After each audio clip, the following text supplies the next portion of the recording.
दोस्तों, एक बार महात्मा गौतम बुद्ध के शिष्य ने उनसे पूछा कि कृपया हमें ये बताइए कि कर्म क्या होते हैं और कर्म किसे कहते हैं। तो उसके बाद महात्मा गौतम बुद्ध ने अपने शिष्य से कहा कि कर्म को समझने के लिए मैं तुम्हें एक कहानी सुनाता हूँ। इस कहानी से तुम समझ जाओगे कि कर्म क्या है और कर्म किसे कहते हैं। और दोस्तों, आज आप सभी को मैं वही कहानी बताने वाली हूँ जो बहुत साल पहले महात्मा गौतम बुद्ध ने अपने शिष्य को कर्म क्या है ये समझाने के लिए सुनाई थी। तो दोस्तों, आपको ये वीडियो अच्छी लगे तो प्लीज इस वीडियो को लाइक जरूर करिएगा। दोस्तों, बुलंदशहर का एक राजा था जो अपने मंत्री के साथ घोड़े पर बैठकर अपने राज्य का भ्रमण कर रहा था।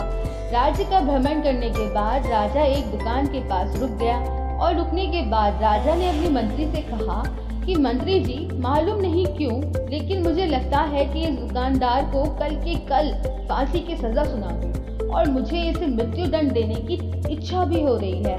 उसके बाद मंत्री जी राजा से इसका कारण पूछ पाते, इससे पहले राजा उससे आगे निकल गए।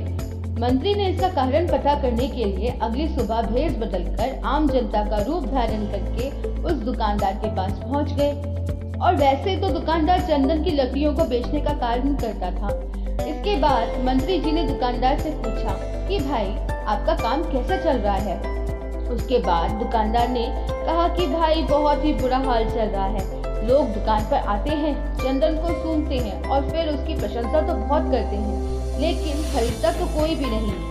और उसने आगे बताया कि मैं सिर्फ इसी इंतजार में हूँ कि कब हमारे राज्य के राजा की मृत्यु हो जाए और उनके अंतिम संस्कार के लिए मेरे दुकान से बहुत सारी चंदन की लकड़ियाँ खरीद कर ली जाए और शायद वहाँ से मेरे चंदन की लकड़ियाँ बेचने का व्यापार में थोड़ी बढ़ोतरी हो जाए और मेरे व्यापार भी अच्छा चल जाए।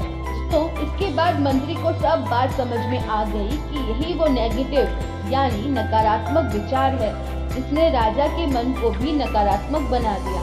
दोस्तों, वह मंत्री बहुत ही बुद्धिमान और होशियार था, तो इसीलिए उसने सोचा कि मैं थोड़ा बहुत इस दुकानदार से ले लेता हूँ। और उसके बाद उस मंत्री ने उस दुकानदार से पूछा कि क्या मैं आपका कुछ दुकान से चंदन की लकड़ियाँ खरीद लूँ। दुकानदार ये सुनकर बहुत खुश हो गया और उसने सोचा कि चलो, इतने समय से कुछ भी नहीं बिका।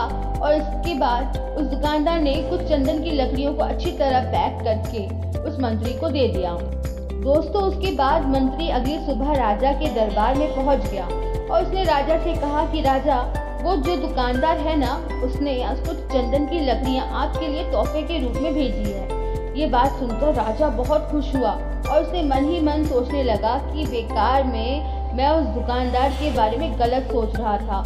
और उसने उन चंदन की लकड़ियों को हाथ में ले लिया और उसने उन चंदन की लकड़ियों को बहुत ही अच्छी तरह से सूंघ लिया और उसने बहुत ही अच्छी खुशबू भी आने लग गई।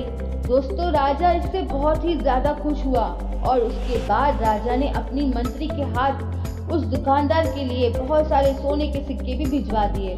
उसी आम जनता का रूप धारण करके मंत्री जी अगले दिन सुबह उस दुकानदार के पास चले गए और उसे वह सोने के सिक्के को उस दुकानदार को दे दिया।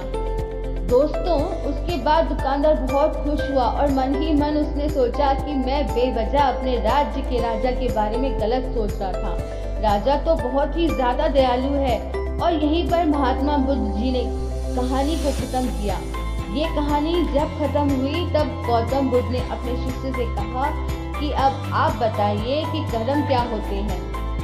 तब गौतम बुद्ध जी के सभी शिष्यों ने जवाब देते हुए कहा कि शब्द ही हमारे कर्म होते हैं और हम जो भी काम करते हैं वही हमारे कर्म होते हैं और जो हमारी भावनाएं होती हैं वही हमारे कर्म होते हैं।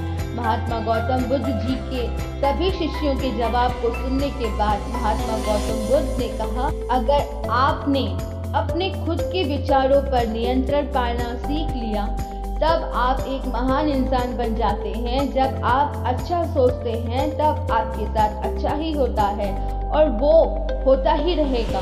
दोस्तों, इसलिए मैं भी कहना चाहूँगी कि अगर आप अच्छा सोचोगे तो दूसरे लोग भी अपने आप आपके बारे में अच्छा सोचने लग जाएंगे।